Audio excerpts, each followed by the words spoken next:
Shalom la famille. Ce matin, nous allons méditer sur le thème combattre le beau combat de la foi. Nous allons lire dans 1 Timothée 6, verset 12, nous proclamons: combat le beau combat de la foi, conquiert la vie éternelle à laquelle tu as été appelé, comme tu l'as reconnu dans la belle profession de foi, en présence de nombreux témoins. Parole du Seigneur, nous rendons grâce à Dieu. Shalom la famille, l'amour de Dieu le Père, la grâce de notre Seigneur Jésus-Christ et la communion du Saint-Esprit nous accompagnent au cours de cette journée. Je vous salue Marie, comblée de grâce, le Seigneur est avec vous. Vous êtes bénie entre toutes les femmes, et Jésus, le fruit de vos entrailles, est béni. Sainte Marie, Mère de Dieu, priez pour nous pauvres pécheurs, maintenant et à l'heure de notre mort. Amen. Bien-aimés dans le Seigneur, nous sommes confrontés dans ce monde à de nombreux combats, et par exemple, le combat contre les désirs de la chair et du monde, le combat contre le diable et ses suppôts, le combat contre le péché, le combat pour l'épanouissement spirituel et physique dans nos vies, ou bien le combat contre les soucis de la vie. Ne dit-on pas que la vie est un combat dans la mesure où, à notre naissance, nous avons poussé des cris durant notre première entrée dans le monde et nous allons nous séparer des problèmes qu'après notre mort physique. Tous nos divers combats ont pour fondation le combat de la foi qui peut nous permettre d'être épanouis sur cette terre et gagner le ciel, ou bien d'être brûlés dans le feu ardent de l'abîme.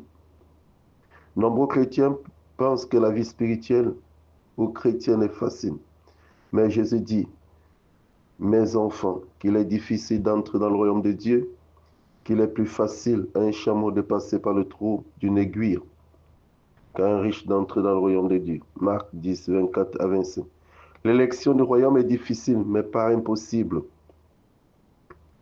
Parce que le vécu du royaume commence sur cette terre et s'achève au ciel avec le partage de la gloire du Christ.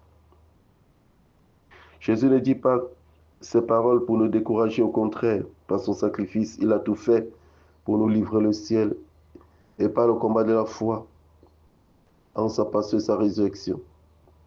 La provision des vies épanouies sur cette terre et la vie éternelle est disponible pour tout croyant. La foi est le mystère qui permet à l'homme de vaincre les combats de la terre et se voir en partage le ciel. C'est la raison pour laquelle, pendant les guérisons, les délivrances opérées par Jésus durant son ministère public, il disait: ta foi t'a guéri, ta foi t'a sauvé. Bien-aimés, sans la foi, nous devenons vulnérables au diable et à ses suppôts, et il est impossible d'être agréable à Dieu. Nous avons l'impression que le diable en veut à notre santé lorsque nous sommes malades et les médecins n'ont pas trouvé des solutions, ou bien lorsque nous sommes en chômage chronique. Ces aspects n'intéressent pas le diable. Il sait que s'il touche à notre vie de foi et de prière, tous les malheurs vont s'abattre sur nous et nous allons nous éloigner de Dieu. Il y a un combat ouvert du diable pour nous récupérer dans son camp. C'est la raison pour laquelle il attaque notre foi. Paul dit à son fils Timothée: combat le beau combat de la foi. Paul parle du beau combat car c'est un combat louable, important, urgent pour notre épanouissement sur cette terre et au ciel. Par exemple, qu'il est beau de voir une personne délivrée de l'emprise du démon après sa délivrance. Il est en paix et joyeux à retrouver la communion avec son Créateur. Gloire à Dieu. Pour réussir sa mission, Timothée doit s'engager dans le combat de la foi. De même, pour remplir les desseins de Dieu sur nos vies, nous devons aussi nous engager dans le combat de la foi. Pierre a été aussi réclamé par le diable, car la parole de Dieu dit: Simon, Simon, Satan vous a réclamé pour vous secouer dans le scribe comme on le fait dans le blé.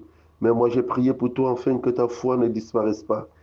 Et toi, quand tu seras revenu, affermis tes frères. Luc 21, 31 à 32. Lorsque notre vie ne marche pas, il faut revoir la qualité de notre foi. Au lieu de pleurnicher, de tomber dans le stress, la détresse, l'amertume, Dieu a mis en chacun de nous une mesure de foi qu'il faut faire croître par la méditation de la parole de Dieu. La foi vient de la prédication de la parole et la prédication et l'annonce de la parole de Christ. Romains 10, verset 17. La foi n'est pas une simple confession, mais une profession qui s'accompagne des preuves du royaume. La conversion, les guérisons, les miracles et la vie avec Jésus au ciel. Bien-aimés, lèvons-nous pour le combat de la foi, comme la très sainte Vierge Marie par son siècle à l'Annonciation. Soyez donc pour nos frères et sœurs, comme la très sainte Vierge Marie, Notre-Dame de la Visitation. Amen. Bien-aimés, pour ça, merci le cœur, je vais prier. Seigneur, merci pour cette parole de ce matin. Merci de nous donner la révélation de cette parole, pour que nous puissions nous lever dans le combat de la foi, pour gagner les défis sur cette terre et recevoir la vie éternelle.